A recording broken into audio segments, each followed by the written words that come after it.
보게 되는 본문 말씀에는 세 그룹의 사람들이 나오고 있습니다. 세례 요한의 제자들이 나오고 있고, 또 바리새인의 제자들이 나오고 있고, 또 예수님의 제자들, 이 세 그룹들이 모여 있는데 예수님께서 가르쳐주고 있는 그런 말씀입니다. 이 세례 요한을 따르면서 성경에는 우리 세례 요한이 잠깐 기록이 되어 있지만은 세례 요한도 활동을 꽤 오래 했고 그 제자들을 많이 양육했던 것 같습니다. 우리 사도행전에 보면 아볼로라고 하는 사람도 세례 요한의 제자 그룹에서 교육을 받았던 그런 사람이죠. 이 브리스길라와 아굴라로부터 말씀을 더 이렇게 배우게 된 사람인데, 이 세례 요한의 제자들이 초기에 아주 왕성하게 활동을 했던 것 같습니다. 예수님의 12제자 가운데 안드레도 처음에는 세례 요한으로부터 교육을 받았던 제자였죠. 그리고 두 번째 그룹은 이 바리새인의 제자들. 이 사람들은 바리새파에 속하고 이 바리새파에서 가르치는 것을 따르는 제자들이었는데, 이 청년 사울도 이 바리새파의 제자들이었었습니다. 세 번째 그룹은 예수님의 제자들이 나오는데, 예수님을 따르는 사람, 예수님의 말씀을 배우는 사람이었습니다. 근데 요한의 제자들과 바리새인의 제자들은 그때 금식을 하고 있었는데, 이 그들의 금식은 구약 성경에 나오는 그 율법대로, 또 유대인들이 그 율법을 가지고 만든 관습을 따라서 오랫동안 해오던 그런 금식이었던 것 같습니다.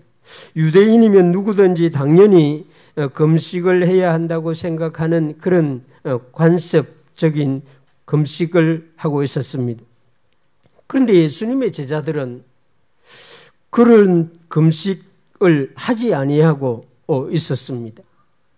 예수님의 제자들도 유대인들이었고 예수님의 제자들도 그 금식에 대해서 잘 알고 있었을 텐데, 예수님의 제자들은 금식을 하지 않고 있었습니다. 예수님이 금식하지 말라고 제자들에게 말을 한 것 같지는 않습니다. 예수님은 뭘 하라, 뭘 하지 마라 이런 거 잘 말씀하지 않았습니다. 그래서 예수님의 제자들에게 요한의 제자들, 바리새인의 제자들은 금식하는데 너희는 나를 따르니 금식하지 말라, 이런 식으로 예수님이 말했다고 보기에는 어렵죠. 이 금식하는 기간이라는 사실을 예수님의 제자들은 잃어버렸을까요? 깜빡해가지고 전부 다 금식을 하지 못했다고 생각할 수도 없습니다. 왜냐하면 그 유대인들의 그 원력은 이 자신들의 그 종교력에 의해서 생활을 했기 때문에 금식하는 날을 잊어버릴 수가 없습니다. 예수님의 제자들이 갈릴리 사람들이라서, 대부분 어부들이라서 이렇게 신앙생활, 이 종교생활 별로 관심이 없어서 그렇다고 보기도 어렵습니다. 예수님의 제자들이 이 요한의 제자들과 바리새인의 제자들처럼 금식을 하지 않자 사람들이 이상하게 여겼습니다. 그래서 예수님에게 어찌하여 당신의 제자들은 금식하지 아니하나이까, 이런 질문을 하게 됩니다. 예수님은 이 질문에 이 마가복음 2장 19절 20절에 이렇게 대답합니다. 예수께서 그들에게 이르시되 혼인집 손님들이 신랑과 함께 있을 때에 금식할 수 있느냐? 신랑과 함께 있을 동안에는 금식할 수 없느니라. 신랑을 빼앗길 날이 이르리니 그날에는 금식할 것이니라. 예수님의 말씀을 보면은 내 제자도 금식한다 하는 말이 나오죠. 그러나 금식을 위한 금식은 하지 않는다. 금식을 해야 할 특별한 이유도 없는데 내려오는 관습 때문에 하는 금식은 하지 않는다는 의미로 설명을 해주고 있습니다. 금식하고자 하는 마음은 전혀 없는데 내려오는 전통 때문에 형식적으로 하는 금식은 하지 않는다고 이렇게 알려주고 있습니다. 이 신랑을 빼앗길 날이 이르리니 그날에는 금식할 것이니라. 이 말씀은 예수님이 십자가에 잡혀서 십자가에 돌아가신 그 다음에는 금식할 것이다 이렇게 생각해도 되지만은 사실은 그것보다는 관습, 관례, 습관을 따라 금식하는 것이 아니라 금식해야 될 절박한 일이 생기면은 예수님의 제자들도 금식하게 될 것이다 하는 것을 알려주는 말씀이라고 할 수 있습니다. 그날에는 금식하지 아니하면 안 되는 그런 상황이 발생하면은 금식할 것이다 이렇게 알려주었습니다. 기도해야 되는데도 기도하지 못하고 있다고 하면은 참 난감한 일이지요. 금식을 해야 되는 때인데 금식을 하지 못한다면 그것도 참 신앙에 어려운 일입니다. 그 예수님의 제자들은 예수님께서 이 오랫동안 내려오는 관습, 관례, 이런 습관, 이런 것을 따라서 금식하는 것에 대해서는 긍정적이지 아니했던 것 같습니다. 그래서 예수님은 이 특정한 날 금식은 하기는 하는데 예수님의 제자들도 금식하기는 하는데 특정한 날이라든지 금식하는 특별한 방식이라든지 이런 것을 가르쳐 주지를 않습니다. 되게 우리 성도님들 중에 보면 어떤 분은 아침 금식을 하는 분이 있고 또 어떤 분은 점심 금식하는 분이 있고 또 어떤 분은 저녁을 금식하는 분도 있고 그래요. 다 좋습니다. 예수님은 금식해야 될 때 금식하라고 합니다. 아침에 하든지 저녁에 하든지 온종일 하든지 3일을 하든지 7일을 하든지 예수님은 그런 것은 가르쳐주지 않았습니다. 형식이나 방법, 이 제도화되어 가지고 그것이 또 습관이 되는 그런 것을 예수님은 일체 가르쳐주지 않고 있습니다. 그러나 분명한 것은 예수님의 제자들도 금식해야 할 날에는 한다는 것입니다. 이것은 예수님이 무엇을 가르쳐 주는 말씀일까요? 저는 예수님은 제자들에게 종교 생활이 아닌 신앙 생활을 하라고 가르쳐 주신 것이 아닌가 그렇게 생각합니다. 종교 생활은 전통, 관습, 관례대로 하는 것입니다. 되게 우리 모태신앙이신 분들은 이런 신앙생활을 할 가능성이 다분히 있습니다. 어머니가 어릴 때부터 그냥 태어나자마자 교회로 주일마다 다니고 다니니까 주일만 되면은 그냥 자동적으로 교회 갑니다. 저도 그랬습니다. 주일에 어디 다른 데 간다는 것이 제 머릿속에 들어있질 않았어요. 주일은 당연히 어느 곳에 있든지 교회에 가서 특히 11시에는 교회 외에 있는다는 것은 생각하지 못하는 이런 것이 잘못되면은 정말 이 종교 생활이 되는 것입니다. 예수님은 바로 그런 전통과 관습과 그런 습관을 따라서 하는 종교 생활은 안 된다는 것을 예수님의 제자들에게 말씀해 주는 것입니다. 이 신앙 생활을 하라는 것이죠. 사실 종교 생활은 믿음 없이도 할 수 있습니다. 자신의 삶과 아무 관계 없이도 할 수가 있습니다. 일주일 내내 하나님 한 번도 생각하지 않고 습관을 따라서 주일 예배 드리러 나올 수 있습니다. 신앙생활은 그게 안 됩니다. 신앙생활은 반드시 믿음이 있어야만 되는 것입니다. 그리고 또 믿음으로 살아야 됩니다. 믿음으로 살기 위한 투쟁을 일주일 내내 하는 거죠. 뭐 우리가 완전하지 못하니까 이 일주일 동안 살면서 이 신앙의 궤도에 서지 못할 때가 있습니다. 그럴 때 성령님이 너 예수 믿는 사람이 그래가 되나 하는 그런 양심의 빛을 비춰주면 또다시 그렇지, 나는 예수님을 믿는 사람인데 이렇게 다시 돌아오고 하는 이런 부단한 투쟁이 있는 것이 신앙생활입니다. 완벽하게 새벽 기도를 하고 완벽하게 매일매일 읽어야 될 성경을 읽고 이것도 잘못하면 종교생활이 됩니다.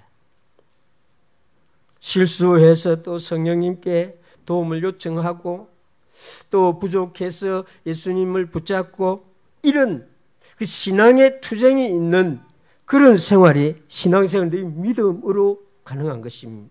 믿음이 없이는 신앙생활이 불가능한 것이죠. 예수님은 여기 본문의 제자들에게 바로 그걸 가르쳐주고 있는 것입니다. 신랑을 빼앗길 날이 오면은 예수님의 제자들은 지키지 않아도 금식하게 된다, 이렇게 알려주었는데 실제로 사도행전에 보면 예수님의 제자들이 그렇게 하고 있는 것이 나오고 있습니다. 사도행전 13장 2절 3절에 보면은 이 주를 섬겨 금식할 때에 성령이 이르시되 내가 불러 시키는 일을 위하여 바나바와 사울을 따로 세우라 하시니 이에 금식하며 기도하고 두 사람에게 안수하여 보내니라. 이 유대 종교 바리새파의 영향을 받지 아니한 헬라인들이 안디옥에서 예수님을 영접하고 교회가 된 지금 안디옥 교회에서 일어난 것입니다. 안디옥 교회의 대부분의 사람들은 유대인들이 하는 종교 생활을 잘 모르는 사람들입니다. 왜냐하면 이 사람들은 전에 헬라인으로서 자기들의 고유한 민속 신앙을 가지고 있었기 때문에. 근데 이 사람들이 어느 날 갑자기 유대인들이 하는 금식을 하고 있습니다. 예수 그리스도를 섬기는 일을 하면서 금식했다고 합니다. 성령의 지시하심을 받아서 금식을 했다고 말합니다. 이 바나바와 사울을 따로 세워서 선교사로 파송하는 일을 하면서 금식했다고 말하고 있습니다. 예수님의 제자가 된 사람들은 그 안디옥 교회는 지금이야말로 우리가 금식해야 되는 때이구나 하고 금식한 것입니다. 물론 3일을 했는지 하루를 했는지 7일을 했는지 아침을 했는지 저녁을 했는지 기록하지 않습니다.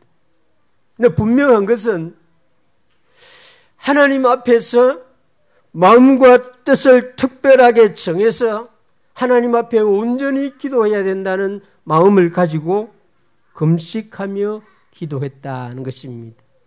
이런 일들이 여러분과 여러분 개인 가정에 또 우리 교회에도 이런 일들이 있기를 주님의 이름으로 축원합니다. 우리는 믿음으로 신앙의 길을 걸어가야 하는 것입니다.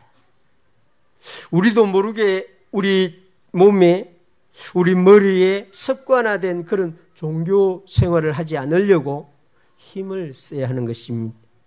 예수님의 제자들은 예수님으로부터 이런 가르침을 받은 사람들이죠. 그래서 사도행전 이 서신서들에 보면 예수님의 제자들이 어떨 때에 금식하는지, 어떤 방식으로 기도하는지, 어떤 상황에서 구하고 있는지를 알 수가 있는 것입니다. 우리 마음에, 여러분의 마음에 성령님이 지금은 기도해야 되는 때이구나 할 때는 기도할 수 있기를 바랍니다. 지금은 먹지 않고 내가 온전히 예수님만 의지해야 하는구나, 그런 마음을 주시면은 부부가 함께 기도해도 됩니다. 금식해도 됩니다. 그것은 하나님 앞에서 정당한 신앙의 생활인 것입니다. 예수님은 이렇게 예수님의 제자들도 때가 되면은, 해야 될 때가 되면은 금식을 한다라고 말씀하시고, 두 가지 비유로서 새 것은 새 것에 담아야 한다는 사실을 알려주고 있습니다. 첫 번째 그 비유는 마가복음 2장 21절에 생배 조각 비유입니다. 이 생배 조각을 낡은 옷에 붙이는 자가 없나니 만일 그렇게 하면 기운 새 것이 낡은 그것을 당기어 헤어짐이 더하게 되느니라. 뭐 요즘은 이런 일은 없죠. 우리 한국은 다 이렇게 양말에 좀 이렇게 구멍이 나면은 다 버리지. 그걸 또 기부 가지고 덧대 가지고 신는 분들은 그렇게 많지 않을 것입니다. 근데 예수님 이때는 정말 이 천이 귀해 가지고 낡아서 흐러질 때까지 그것을 입고 이렇게 했던 것 같습니다. 이 생배 조각, 이것은 비유인데 예수님 자신을 의미한다고 할 수가 있습니다. 또 예수님이 가지고 온 이 천국 복음을 의미한다고 할 수도 있습니다. 이 구약 성경에서 말하고 있는 하나님의 말씀은 새 것입니다. 구약 성경은 한 것이고 신약 성경은 새 것이다. 여러분 이렇게 생각하면 안 됩니다. 구약 성경도 새 것이고 신약 성경도 새 것입니다. 하나님의 말씀은 언제나 새 것입니다. 그런데 사람들이 이것을 낡은 것으로 만들어버리는 그런 불행한 일이 일어나는 것이죠. 선지자들로부터 받은 말씀을 사람들이 아주 낡은 것으로 만들어서 사람들에게 알려주는 그런 일들이 역사에서 반복이 되고 있습니다. 사도들이 전파하고 가르치던 복음이 이 세월이 지나면서 복음 자체는 새 것인데 사람이 전달할 때 이것을 변질되게 해서 전달하는 그런 일이 있습니다. 초대 교회 박해가 끝나고 교회 사람들이 많이 모이게 되고 교회가 부유하게 되면서 예수님이 가르친 이 복음의 말씀도 가르치는 사람들에 의해서 변질되었습니다. 형식주의가 되고 의식주의가 되고 이 세속주의 옷을 입히고 이렇게 했습니다. 실제로 우리 개혁주의, 이 중세 종교 개혁을 통해서 이 가르쳐지기 시작한 이 개혁주의 신앙은 정말 깨끗하고 명쾌한 그런 교리지요. 근데 이것도 세월이 지나면서 점점 형식화되고 이 세속에 물들어서 말은 개혁주의인데 그 끝으로 드러나는 것은 형식주의입니다. 이 역사가 이런 식으로 계속 반복이 됩니다. 우리도 이런 역사 가운데 살아가고 있다는 것을 늘 기억해야 됩니다. 이 교회도 낡아지지 않는다는 보장이 없습니다. 기독교 역사는 부족함이 없고 풍요로울 때에는 오히려 낡아지는 현상이 반복적으로 나타났습니다. 우리는 형식이나 의식이나 관습, 관례 이런 것을 늘 조심해야 합니다. 계속 이것이 기독교 역사에 반복되고 있고 우리 개인도 마찬가지입니다. 부족하고 힘들고 연약할 때 이런 일이 잘 발생하지 않습니다.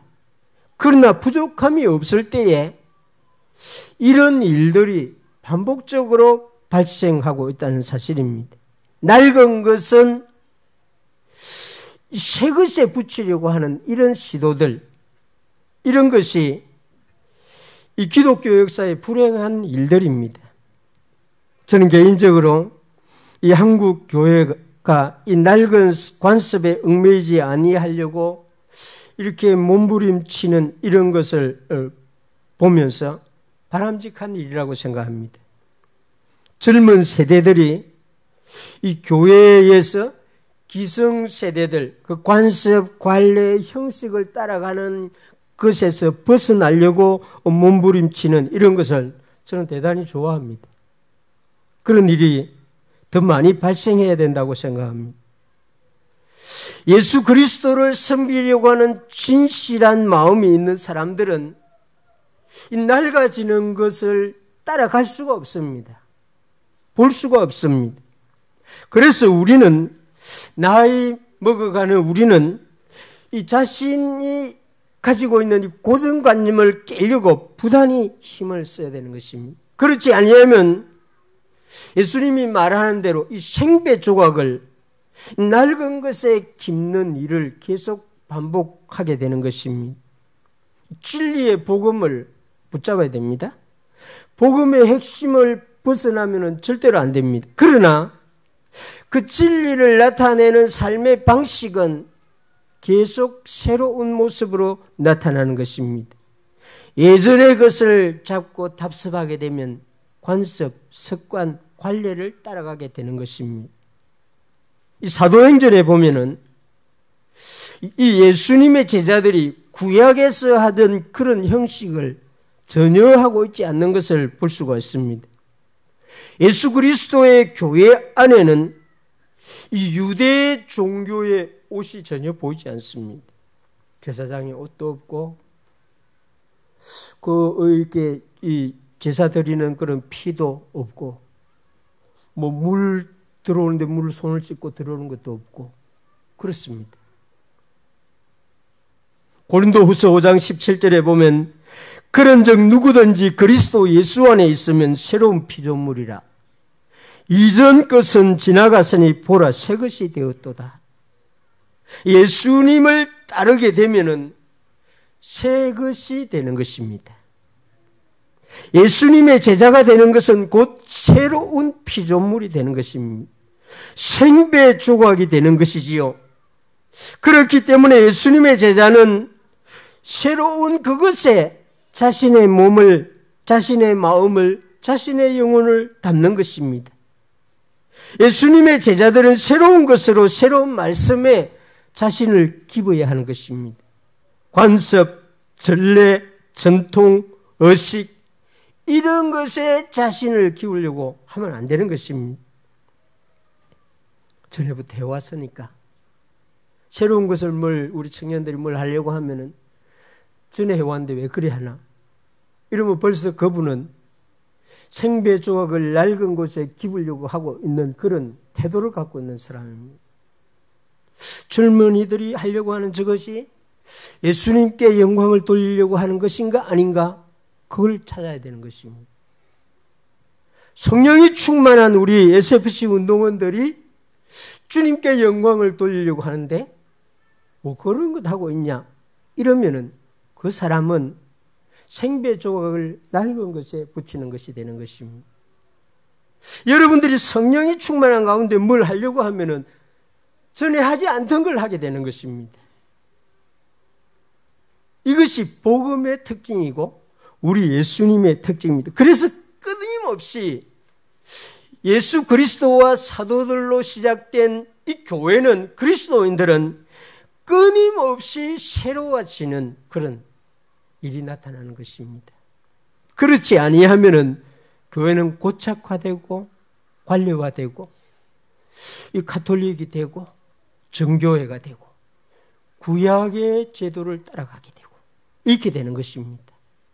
우리 교회는 이런 일이 절대로 일어나지 않기를 주님의 이름으로 축원합니다. 예수님은 자신이 생배 조각이며 자신의 말씀도 생배 조각이기 때문에 예수님의 제자들도 생배에 그 조각을 붙이라는 것입니다.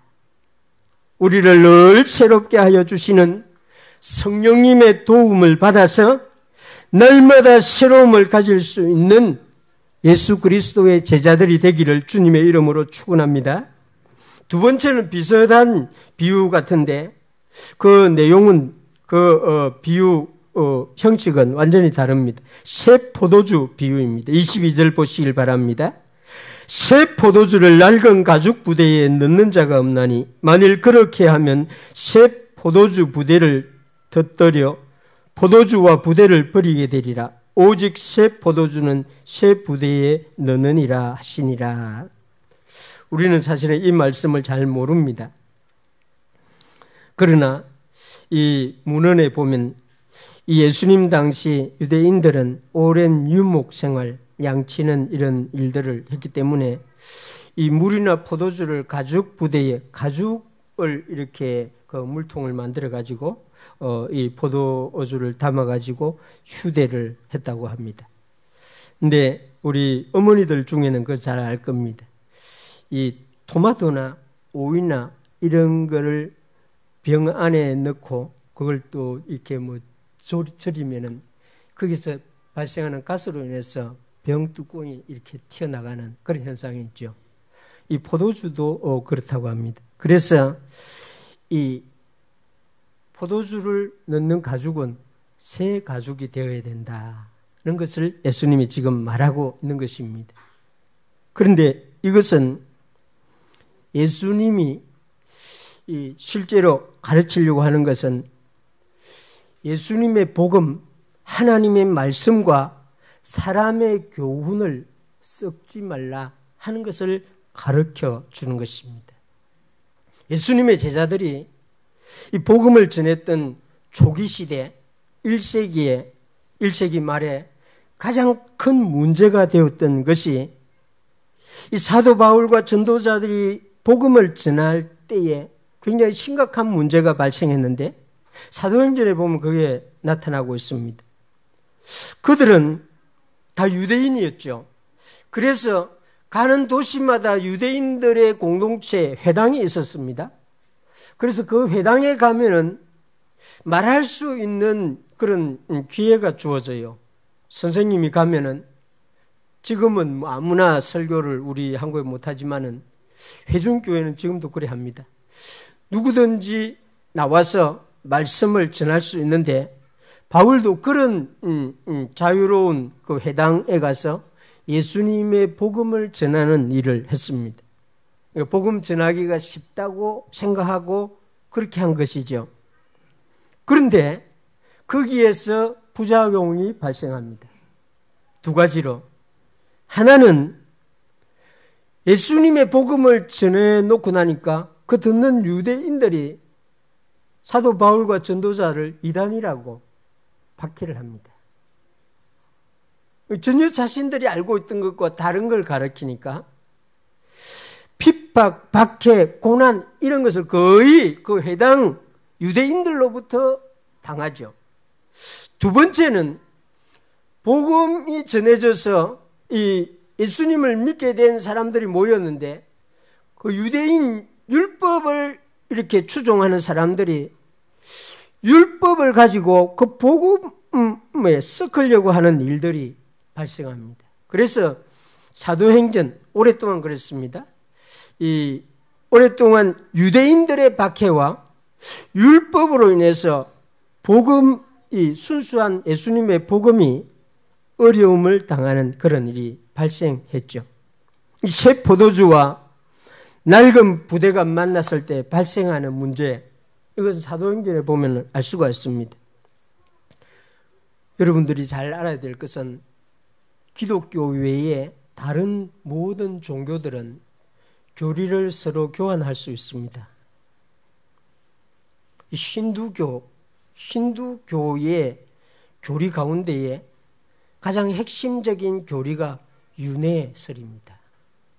사람 죽으면은 선한 일을 하다가 죽으면은 다음 세계에는 더 좋은 존재로 태어나는 것입니다. 그런데 석가모니는 윤회설을 부인했다고 합니다. 그건 아니라고. 그거는 인도가 계급을 만들기 위해서 만들어낸 것이라고 합니다. 그런데 어느 날 불교가 이 힌두교하고 교리를 섞었습니다. 세상의 모든 종교들은 실제로 다 교리를 섞을 수 있습니다. 기독교도 이 일을 했죠. 기독교도 종교의 자유가 주어지고 콘스탄틴 황제 이후에 세상의 교리들을 교회 안으로 갖고 들어옵니다. 그래서 성경은 덮고 선한 일을 행하면 천국에 간다. 믿음 가지고만 가는 게 아니고 선한 일을 행해야 간다는 그런 교리를 교회가 차용하고 섞어버리는 것입니다. 이게 세상의 모든 종교들은 그렇게 섞어 놓아도 아무 문제가 없습니다.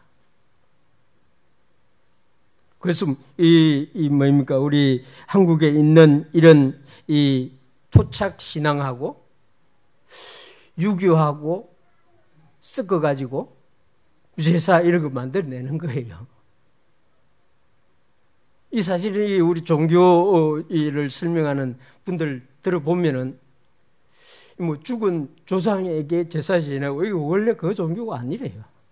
근데 어느 날 이게 이 땅에 들어와 가지고 섞어 가지고 이런 형식의 종교가 만들어지는 것입니다. 근데 기독교는 이게 안 됩니다. 하나님은 구약 성경을 애굽 백성에게 안 주었어요. 아브라함과 이삭과 야곱의 자손들에게 광야에서 모세오경을 줍니다. 하나님은 선지자들의 글을 바벨론 백성들에게 준 것이 아닙니다. 바벨론 강가에서 슬픈 노래를 부르고 있는 포로들, 하나님의 백성들에게만 줍니다. 그래서 예수님의 제자들도 그런 복음을 들은 것입니다. 이제 예수님의 말씀을 다른 종교와 섞으면은 다른 종교의 가르침, 교리와 이렇게 짜집기를 하게 되면 기독교는 이미 기독교가 아닙니다. 좋은 것이 좋다고 하는 순간 기독교는 변질, 다른 길로 가게 됩니다. 예수님의 제자들은 예수님만 따라가야 합니다. 예수님의 제자들은 예수님의 말씀만 추구해야 하는 것입니다. 지금 이것을 예수님이 새 포도주는 새 부대에 넣어야 된다는 것으로 설명해 주고 있는 것입니다. 사실 이 포도주라고 하는 건 더 예수님과 제자들에게는 더 깊은 의미가 있습니다. 만약 우리가 새 사람이 되었고 새 부대라고 한다면은 우리 안에는 예수님만 있어야 되는 것입니다. 한쪽에는 예수님 있고 한쪽에는 세상의 교리들이 있고 안 된다는 것입니다. 한쪽에는 복음이 있고 한쪽에는 세상의 어떤 자기가 좋아하는 그런 종교의 그런 몇 구절이 자기 안에 있고 안 된다는 것입니다. 요한의 제자들, 바리새인의 제자들 눈에는 예수님의 제자들이 이상하게 보였습니다. 당연히 이상하게 보일 수밖에 없죠. 이상하게 보이지 않는다면 예수님의 제자들도 이미 더 이상 예수님의 제자라고 할 수가 없습니다. 세상이 교회를 보고 이상하게 여기는 것은 당연합니다. 교회가 자신들과 같다고 하면 그것은 이미 교회가 세상을 닮아버린 것입니다. 하나님의 나라는 세상에 임했지만은 하나님의 나라는 이 세상에 속한 것이 아니다. 예수님이 내가 세상에 속하지 아니함 같이 그들도 예수님의 제자들도 세상에 속하지 아니했다는 것입니다. 그래서 세상으로부터 이상하게 보이기도 하고 오해를 받기도 하고 그렇습니다. 생배 조각을 낡은 것에 붙일 수 없습니다. 새 포도주를 낡은 부대에 넣을 수 없습니다. 세상에서 유행하고 우리 SFC 운동원 여러분들 세상에 아주 그냥 세상에 지금 핫뉴스가 되고 있는 그런 방법들을 여러분들이 채용할 수 있습니다. 그것을 교회에 도입할 수 있어요. 그러나 분명한 것은 목적이 확실해야 됩니다. 예수님께 영광이 되지 아니하고 단순한 자신의 그 어떤 감정, 느낌 이런 것을 위해서 도입한다고 하면은 이거는 썩는 것이 되는 것입니다. 합작품이 되는 거예요. 지금 우리 시대는 정말 어려운 시대를 만나고 있습니다. 우리가 부르고 있는 이 CCM이 이 생성형 그 AI의 이 명령만 내리면은 뭐 1분 만에 수십 곡도 만들어서 제공해 준다고 합니다. 사람들의 감정을 슬프게 할 수 있는 CCM을 그 1분짜리로 만들어주세요 하면 악보가 그냥 순식간에 그걸 띄워가지고 지금 부를 수 있는 그런 시대입니다. 그래서 분별하기 어려운 시대입니다. 정말 이게 섞인 것인지, 정말 마음에 성령의 감동을 받고 예수 그리스도의 십자가를 사랑한 사람이 밤을 새면서 눈물을 흘리면서 악보를 그려서 만드는 것인지 분간하기가 어렵습니다. 그래서 우리 젊은 세대 여러분들은 정말 부모님 세대보다 더 힘든 시대를 살고 있는 것이고 앞으로 또 그렇게 살아가야 할 것입니다. 분명한 것은 예수님이 말씀합니다. 예수님의 제자들은 예수님과만 연합하지 세상과 연합해가지고는 안 된다는 것입니다. 예수님의 제자들은 오직 예수님의 말씀만 그 마음에 담아야지 세상의 어떤 교리들을 담아서는 안 된다는 것입니다. 예수님과 예수님의 말씀으로만 신앙생활을 해야 한다는 것입니다. 믿음으로라고 하는 것이 옛날보다 훨씬 중요해진 시대인 것입니다. 마틴 루터가 오직 믿음으로 살아야 합니다 하는 그 구호가 우리 자녀들을, 우리 SFC 운동원 여러분들, 주일학교 여러분들의 시대에 더 중요한 구호가 되고 있다는 것입니다. 이게 믿음으로 행하는 것인지 습관을 따라 행하는 것인지 정말 그 AI가 만들어낸 것인지 이 분별이 안 되는 그런 시대인 것입니다. 그래서 이게 종교생활인지 신앙생활인지 우리 스스로가 분별할 수 있는 능력을 길러야 하는 그런 때인 것입니다. 예수 그리스도의 제자들은 예수님과 예수님의 말씀을 마음에 담아서 항상 새로운 생활, 신앙생활을 해야 하는 사람들입니다. 형식적인 금식이 아니라 금식해야 되는 때에 금식해야 하는 사람들. 형식적인 기도를 하는 사람이 아니라 기도해야 할 그것을 기도해야 하는 사람. 형식적인 찬양을 하는 것이 아니라 삶을 드리는 그런 찬양을 해야 하는 사람. 형식적인 예배를 드리는 것이 아니라 마음을 다하여 뜻을 다하여 진정한 예배를 드려야 하는 그런 생활. 예수 그리스도의 제자들은 이런 신앙생활을 하라 하는 것이 지금 마가복음 2장 오늘 예수님이 말씀하신 교훈의 핵심이 아닌가 저는 그렇게 생각합니다. 창원시민교회 성도 여러분, 종교생활을 하지 마시기 바랍니다. 신앙생활을 하시기 바랍니다. 하나님과 함께 걸어가고 예수님과 함께 사는 생활이 신앙생활입니다. 그래서 주님을 기쁘시게 하고 하나님께 영광을 돌리는 저와 여러분 되시기를 주님의 이름으로 축원합니다. 기도합시다. 우리